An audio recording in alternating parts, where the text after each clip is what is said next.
Ассаламу алейкум туугандар, кандайсыздар? Назарыңыздарда кайрадан эле Базар жок каналы. Бүгүн 1 декабрь 2023 жыл.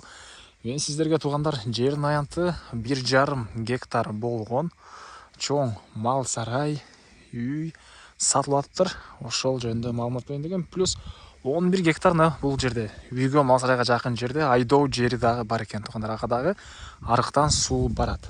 Поливной суу барат экен туугандар.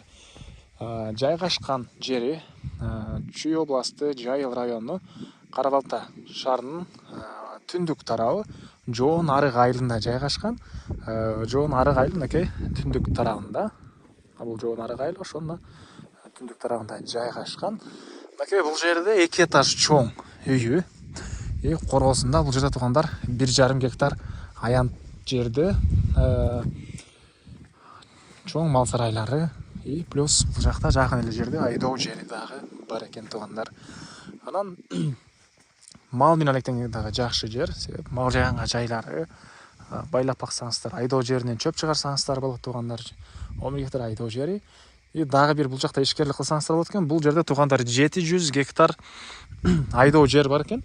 Анан калсаңыздар ошолордун баарын ал 700 гектардын бир 500 гектары айдалган. Ошол арпа айдалабы же жүгөрү, себишеби, кыскасы эмне сепсе дагы ошонун эмесин сатат экен. Ошону жалпы сатып алып, бул жерде склад кылып, анан кайра ошол сатсаңыз болуп, ушундай чоң склад кылсаңыздар деле болгудай жер. Видеонун аягына чейин көрүңүздөр туугандар. Жана ишкер ушундай бир иш кылам деген туугандар менен бөлүшүп кетиңиздер. Негизинен көпчүлүк эле жакса керек. Сиздер бул жака келүү үчүн Кара Балтанан Бишкек шаардан келип атканда биринчи светофорунан Федоровкага карай ылдый жүрөсүздөр туугандар. Ошол асфальт жол менен түз эле келе бересиздер.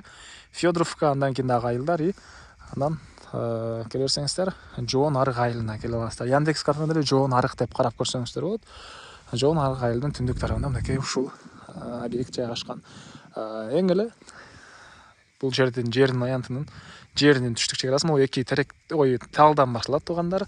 Түндүк чек арасын азыр бул жакта сарай бүткөн жерден и сарайдын тегереги, жеринин тегереги мондай бетон менен тосулган туугандар. Ушундай бетон менен бийик кылып тосулган. 1, 2, 3 кирип чыкканга 3 дарбазасы бар экен туугандар. Так, андан ары электр энергиясы бар, өзүнүн трансформатору орнотулган. Жол мынакей кенен комбайн, трактор, КАМАЗ, жеңил машина эмне менен келсеңиздер деле болот. Суу жер астынан чыгарылган артезиан суусу бар экен, жана арыктан келген жер субарган суусу дагы бар. Айдоо жерин азыр видеонун ичинде көргөзөм туугандар. Мынакей бул жактан азыр көрүнбөй турат, могу жакта бир дарак бар болчу. Кыскасы жакын эле бул сарайга айдоо жери дагы жакын. Анан бул жерде мына жашаганга 2 этаж болуп салынган, узун туурасы 9 го 12 болгон чоң үйү. Отоплениясы бар экен. Мына отопление котел жайгашкан жери кирпичтен салынып, алды тарабына навес.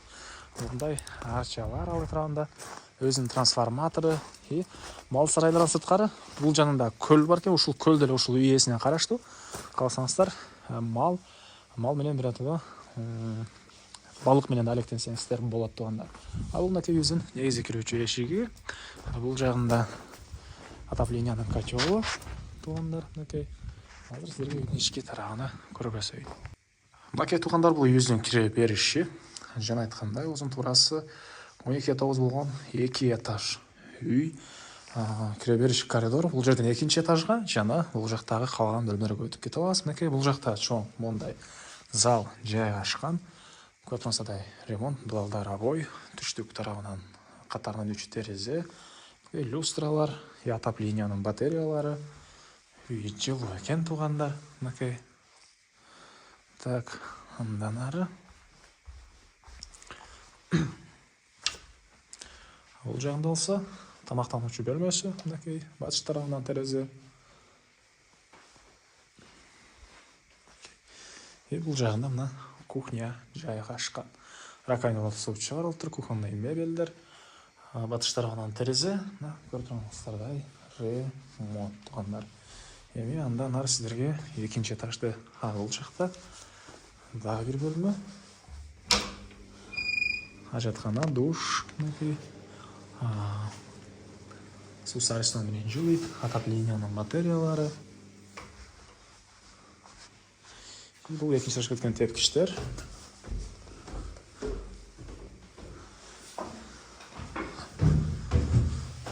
Екінші этаж 5 бөлмеден тұрады. Оған кече шықсаңыздар коридор. Бұл коридордан 5 бөлмеге өтіп кете аласыздар. Отопление батареялары бар жана бұл жақтан мінекей мал сарайы терезеден кенен көрінеді. Адамдар мен қайла сатылуучидин қорғаусында мінекей өзінің трансформаторы. Бұл үйдің тышқы тарабындағы жатқаны. Так.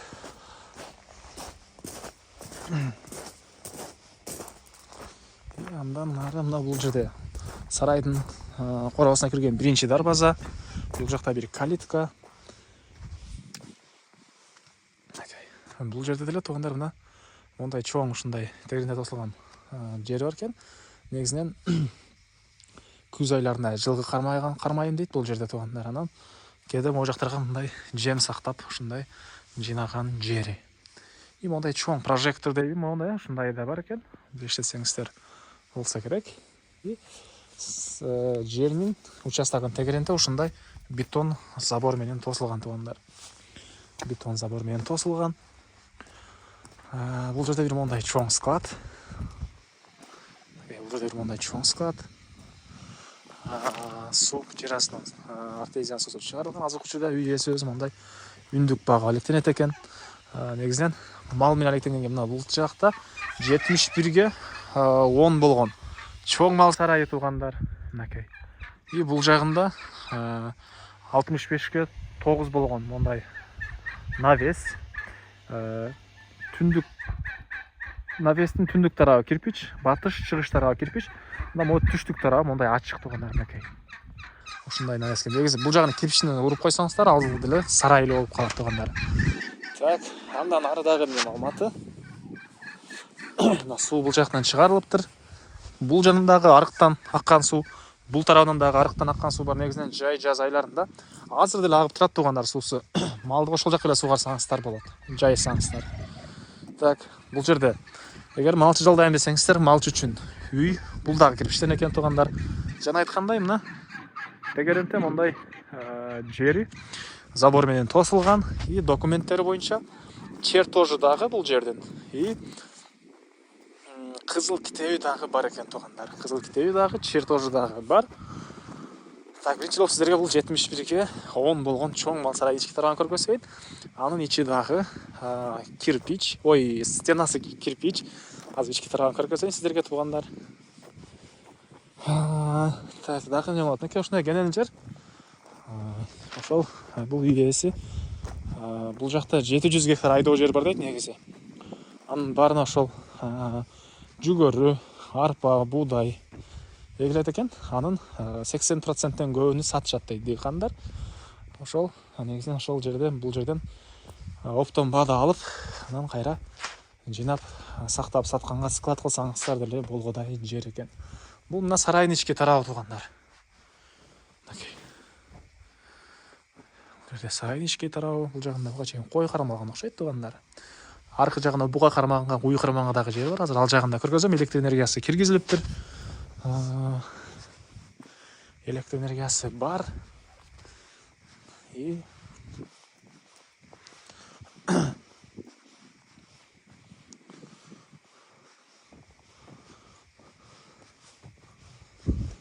так.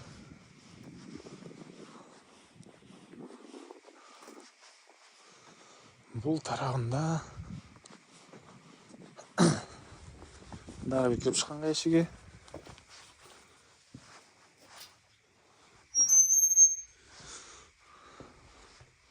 Бул жагында мындай акырлары ошол ою кармаганга, буга кармаганга шарт кылынган. Сүт сагынга мындай аппараттары, алардын да баары калат экен. Бул жагында дагы бир сарайга кирип чыкканга чоң дарбазасы, форточкалар мындай катарынан тугандар.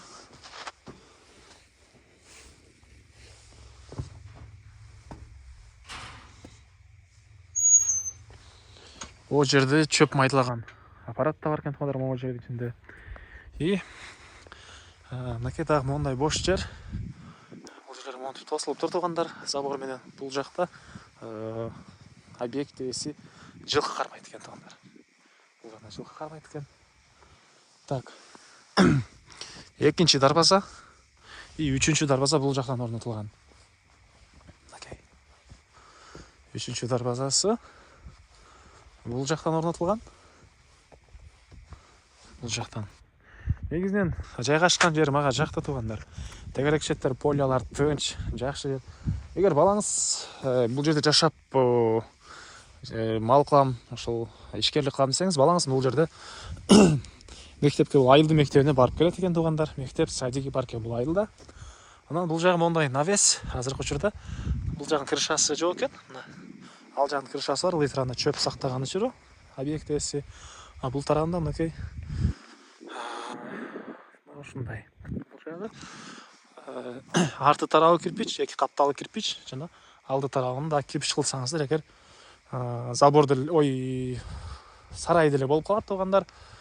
Же болбосо калсаңыздар ушундай навес бойдон колдоном десеңиздер, навес кылып деле колдонсоңуздар болот экен. Дарбазалардын баары эле мондай сүрүлүп ачылып чалган дарбаза. Мынакей туугандар, сүрүлүп ачылып чалган дарбаза. Жана бул жерде мондай суу агат экен туугандар. Мынакей суу, жайыттар бул жагы деле. Жайында суу дагы көбөйөт экен бул жерде туугандар. Негизинен ушундай суу агып турган, сонун жакшы жерлеринде экен, тынч. Эми андан ары бул мынакей үчүнчү дарбазасы. Бул деле монтип сүрүлүп ачылып чалган дарбаза туугандар. Место элебейт экен, мындайдан ачылып. Так, дагы эмне маалыматы? Бул сарай бүткөн жер участоктун бүткөн жери, түндүк чек арасы болуп калат. Жана 11 гектар айдоо жер мынакей туугандар. Могу тарактын түбүндө ошол жерден башталат экен. Ал жака мынакей арыктан суу барат. Бул жакта арык.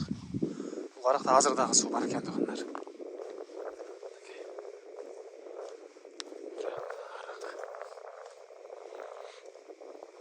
Бул арыктардан суу барат. Малды бул жакта жайыттарга жайсаңыздар болот.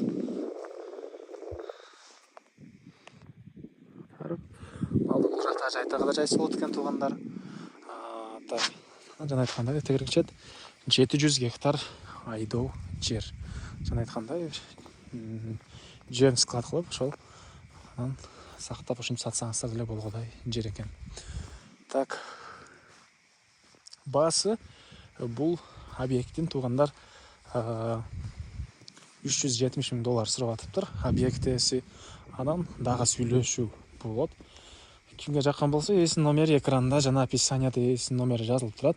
Чалыңыздар, келип көрүңүздөр, дагы сүйлөшүүлөр болот туугандар. Ушундай чоң мал сарайы менен, айдоо жери менен, үйү менен объект издегендер болсо, бөлүшүп кетиңиздер ошол таанышыңыздар менен. Ал нерсе бул объект ээсине жана ошол издеген адамга жана бизге дагы чоң жардам болот. Кийинки чыгышка чейин туугандар, эмесе менен коштошом.